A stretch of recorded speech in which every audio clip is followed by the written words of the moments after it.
پاکستانی سیاستدان اور مقتدرہ تاریخ کے بدترین بحران سے گزر رہے ہیں۔ مجھے یاد پڑتا ہے کہ پہلے جب کوئی کہتا تھا کہ ہم سنگین بحران سے گزر رہے ہیں تو مجھے عجیب سا لگتا تھا۔ یوں لگتا تھا کہ اب سنگین بحران کہنا فیشن بن گیا ہے۔ میں نے کبھی اس لفظ کو سنجیدگی سے نہیں لیا تھا، کیونکہ روزانہ کوئی نہ کوئی بحران ہمارے دروازے پر دستک دے رہا ہوتا ہے۔ یقین کریں کہ اب پہلی دفعہ مجھے احساس ہو رہا ہے کہ یہ بحران کس بلا کا نام ہوتا ہے اور اس کی سنگینی کتنی خطرناک ہوتی ہے۔ میرے نروس ہونے کی وجہ ہماری سیاسی قیادت کی امیچورٹی اور اقتدار کا اندھا لالچ ہے، جس نے ہمیں اس دیانے پر لا کھڑا کیا ہے۔ اگرچہ اکثر لوگ مقتدرہ کو اس کا ذمہ دار سمجھتے ہیں، یا دیگر الفاظ میں یوں کہہ لیں کہ یہ سب ذمہ دار ہیں۔ اس وقت ہمیں جس خطرناک بحران کا سامنا ہے، قوم کو کیا کوئی ایسا شخص نظر آتا ہے جو ہمیں اس سے نکال سکے؟ میں ان تمام کرداروں سے بخوبی واقف ہوں جو اس وقت ملکی سیاست پر حاوی ہیں۔ ان سب سے میری ذاتی ملاقاتیں رہی ہیں۔ اگر ان میں سے کسی نے مجھے اپنی باتوں یا اپنی اداکاری سے وقتی طور پر متاثر کیا بھی، تو جب اقتدار میں آیا تو اس کا کھوکھلاپن پوری طرح کھلا کے دل ہی ٹوٹ گیا۔ ایک دوست اکثر کہا کرتا تھا کہ تم بہت جلد اپنا دل دے بیٹھتے ہو اور جلدی مایوس بھی ہو جاتے ہو۔ جن کو آپ دل دیتے ہیں ان کا بھلا اس میں کیا قصور ہے؟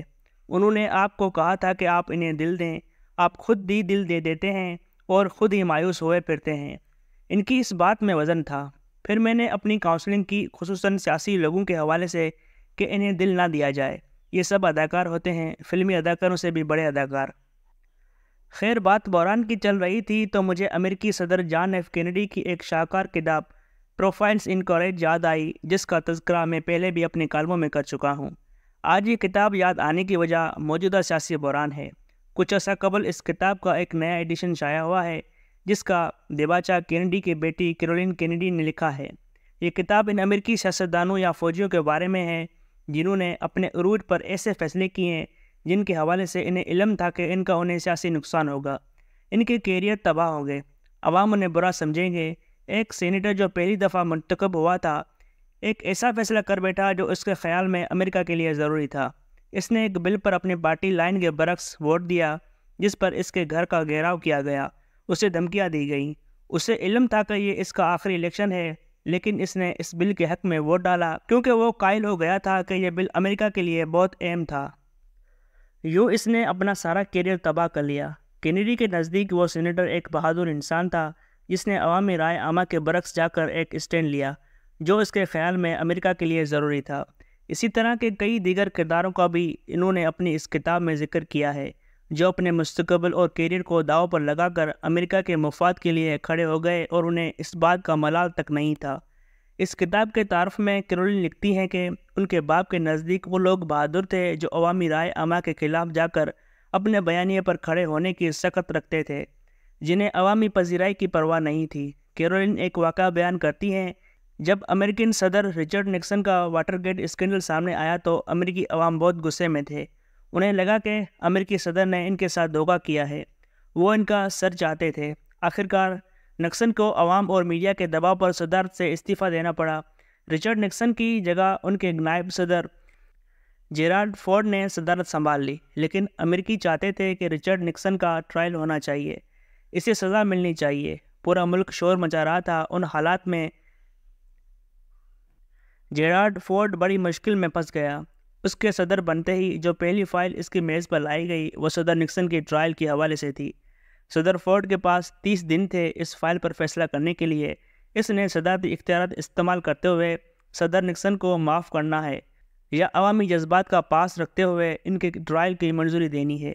صدر فورڈ ایک سیاستدان تھا، اسے علم تھا کہ اس کا ابھی لمبا کیریئر باقی ہے۔ اگر اس نے صدر نکسن کو معاف کر دیا تو امریکی عوام اور میڈیا اسے نہیں چھوڑیں گے، وہ اگلا صدارتی الیکشن نہیں جیت سکے گا، اس کا کیریئر تباہ ہو جائے گا۔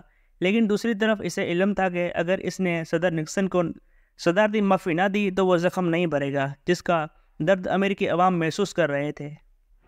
امریکی قوم جس طرح واٹر گیٹ اسکینڈل میں پھنس کر رہ گئی ہے وہ آگے نہیں بڑھ سکے گی۔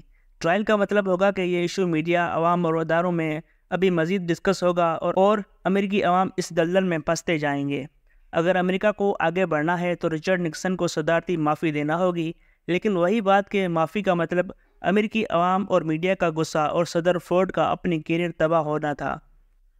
جس دن صدر جیرالڈ فورڈ نے رچرڈ نکسن کی فائل پر دستخط کرنے کا فیصلہ کیا تو انہیں علم تھا کہ وہ اپنی سیاست اور اقتدار کا راستہ ہمیشہ کے لیے بند کر رہے ہیں۔ وہ پہلی اور آخری دفعہ صدر بن رہے تھے۔ اس تمام خوف اور ڈر کے باوجود صدر فورڈ نے نکسن کو معاف کیا کیونکہ انہیں لگا کہ اس کے بغیر امریکہ آگے نہیں بڑھ سکے گا، اور وہی ہوا کہ اگلے صدارتی الیکشن میں صدر فورڈ ہار گئے اور جمی کارٹر صدر بن گئے۔ کیرولین کے نزدیک صدر فورڈ کی یہ بہادری تھی جس کا تذکرہ اس کا باپ بھی کرتا تھا۔ بہادر وہ نہیں ہوتے جو عوام سے ووٹ لینے اور بھلے بھلے کرانے کے چکر میں اپنا ملک تباہ کر لیتے ہیں۔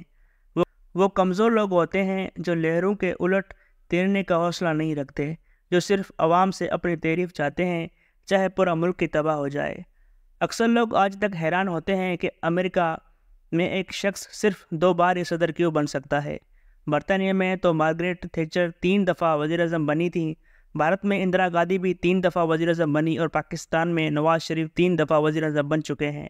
پھر امریکہ میں ایک ہی شخص تیسری دفعہ صدر کیوں نہیں بن سکتا؟ اس کے پیچھے پہلے امریکی صدر کا ہاتھ ہے جس کا نام جارج واشنگٹن ہے۔ جب تیسری دفعہ انہیں کہا گیا کہ وہ صدر کا الیکشن لڑیں تو انہوں نے انکار کر دیا۔ ان کا کہنا تھا کہ بس بہت ہو گیا، اب کسی نئے بندے کو موقع دیں۔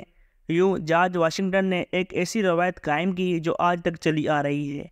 امریکہ کی حالیہ تاریخ میں کئی صدر ایسے تھے جو تیسری دفعہ منتخب ہو سکتے تھے، جن میں رونالڈ ریگن، بل کلنٹن اور براک اوباما سر فہرست ہیں۔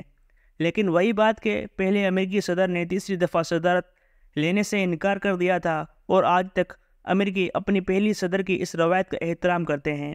اب جن حالات میں ہم پھنس گئے ہیں، آپ کو لگتا ہے کہ ہمارے درمیان جیرالڈ فورڈ جیسا کوئی بندہ ہے یا جارج واشنگٹن جیسا جو اپنے عہدے یا کیریئر کی قربانی دینے پر تیار ہو جائے تاکہ پاکستان اس خطرناک بحران سے نکل کر آگے بڑھ سکے؟